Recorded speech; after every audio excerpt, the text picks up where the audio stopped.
life is a melody to live.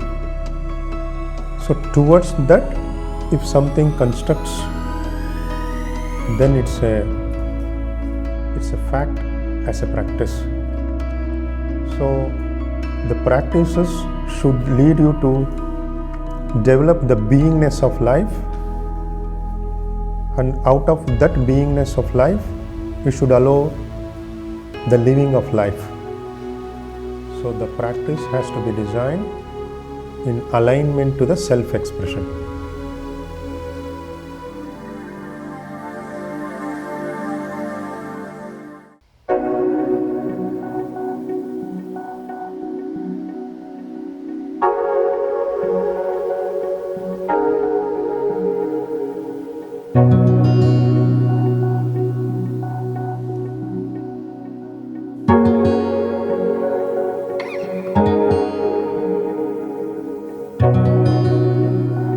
Evolve the self, better the world, love all. Let's join to uplift the human consciousness.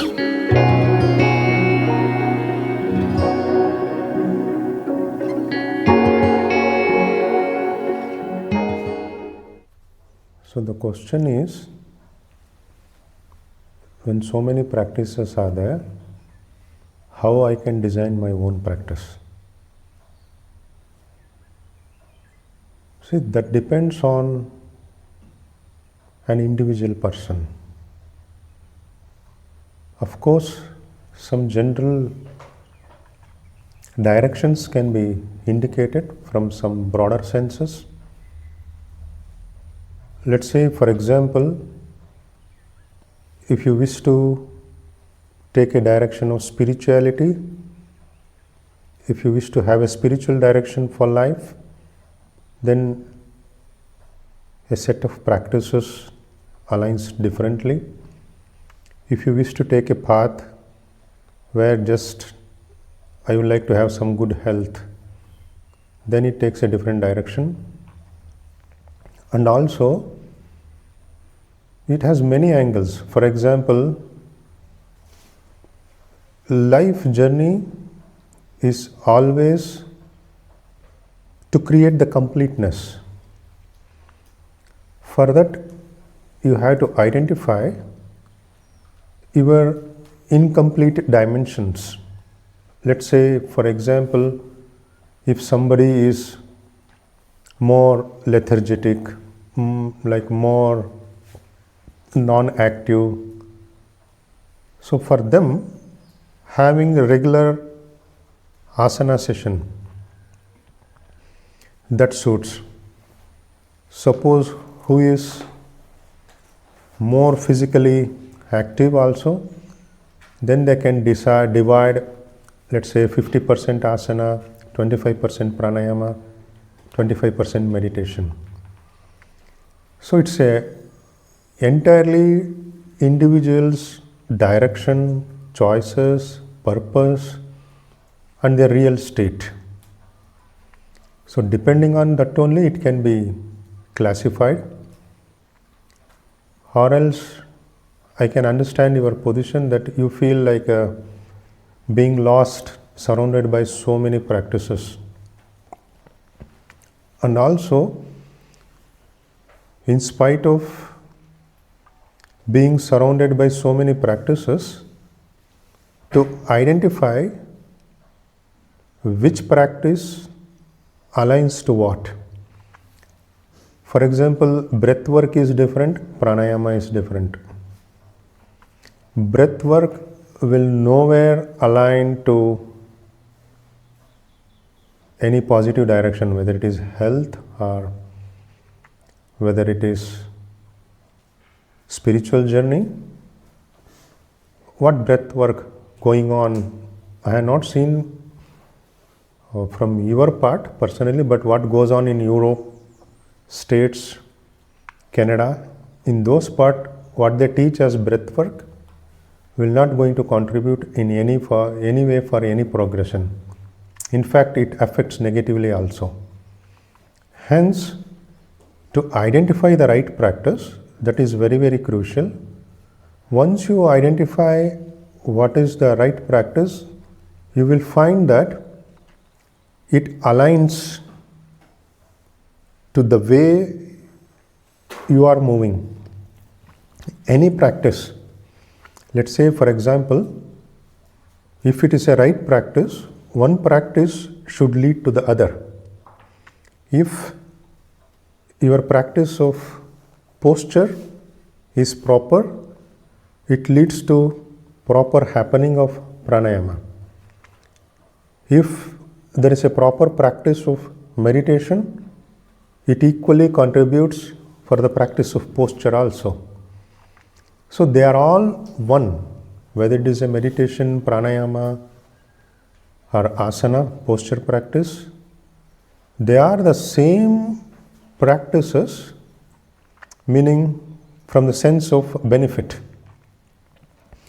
But they appear different. Asana means predominantly it appears the body expression, but wherever the body expression, correspondingly breath expression arises. The evolvement of the breath happens. Wherever the evolvement of the breathing happens, it should lead to the evolvement of the body expression, because they are one and interrelated. Hence, it's very important to find and understand that interrelationship. Then it makes easy for you to organize your practice. So towards that, you have to get exposed, study it, practice it for a while. See, while practicing, it's not only that what suits you as a practice that you will study and practice. Sometimes in life happens, you will be practicing to know what not to practice. That also contributes. So that identification should be quick. What will not suit me and what suits me. So from this general point of view, you can move on. But in the end, when it comes to the specific personal practice, it should be designed considering a person's body state, mind state, breathing state, or state in relationship to the environment around, means that individual person, how, in what state of psychological view interacting the outside. So all these many things need to be considered when you are organizing a personal practice. So about that, it needs a lengthy discussion with a person, what that person knows, what are all the practices you are mentioning as practices, or some things can be called as practices or not practices at all. So like that, what you are bringing is a very broader spectrum. So only on general basis these things can be mentioned. For specific tailor-made practice rhythm, it should be based on individual approach. Because what I may tell good for you, it may not be good for somebody else. One common principle what we can adopt is, as a general, if something is bringing good, it slows you down. Meaning, if you are practicing pranayama in a right direction, your breathing becomes very subtle, slow, more authentic, more rooted, and you will not feel tired when you are making movements. The right practice prepares you for the opposite. Meaning, in posture, if you are making a proper right practice of posture, of course, any posture practice involves the stillness. If it is a right dimensional stillness, it creates easiness for you in movement. So a practice should be a holistic practice, meaning a methodology which can contain all, the totality. Representation of that totality in an individual practice that will be constructed. Whatever the methods that construct this, only those things can be called as practices. So that construction of that totality is important. Let's say, for example, building the opposite means, just an example, if you are not getting proper sleep in the night, suppose if you practice Brahmari Pranayama, it induces good sleep, but it should bring good sleep. Then only it indicates you are aligning properly to the practice. So hence, many angles need to be considered. Constructing the opposite also, making your life more complete. So the quality of life should be enhanced holistically. So then only it can be called as a proper practice, or whatever the practice is leads to it. See, for example, imagine you are a busy person throughout the day, even you don't have 1 minute gap also, completely busy person. If such a person comes, the mind is trained to be busy, occupied, engaged, meaning already a movement is created. Now if you come back home and you have a practice to reflect the same lifestyle continuity and you want to make the practice very quick, here also your motive is to finish more number of posture, you are continuing what you are in the remaining part of the day, then it's better, instead of practicing, just go and sit in a bus stop or somewhere relaxed. So that is better, because that completes you, no? You're always busy. You should not be busy further in practicing posture, pranayama and all those things. So it should not add up to or bring you back already what you are. It should not be a burden to you.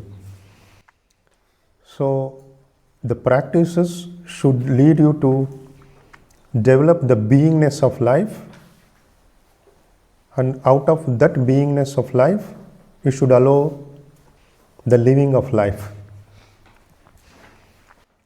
You should facilitate the living of life, not the consumption of life. Humans, due to capitalistic approach or the present state of life in society, what's going on, life is consumed like predators, life predators. They want to consume life. Very rarely you find people who want to live life. Means life is always not a program to get something or to be entertained by something, or always is a target to reach somewhere. It's not that.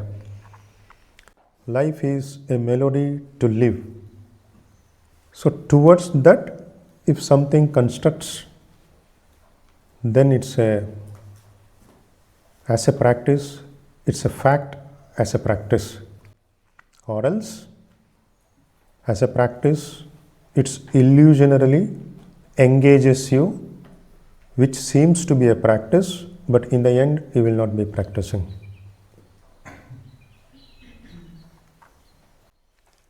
So the practice has to be designed in alignment to the self-expression.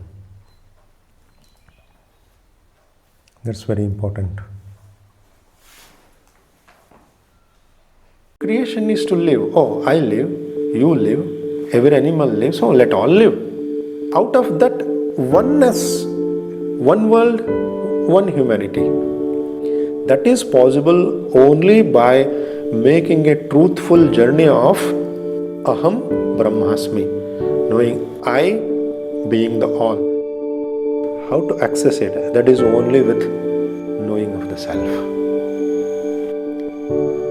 That gap, that space.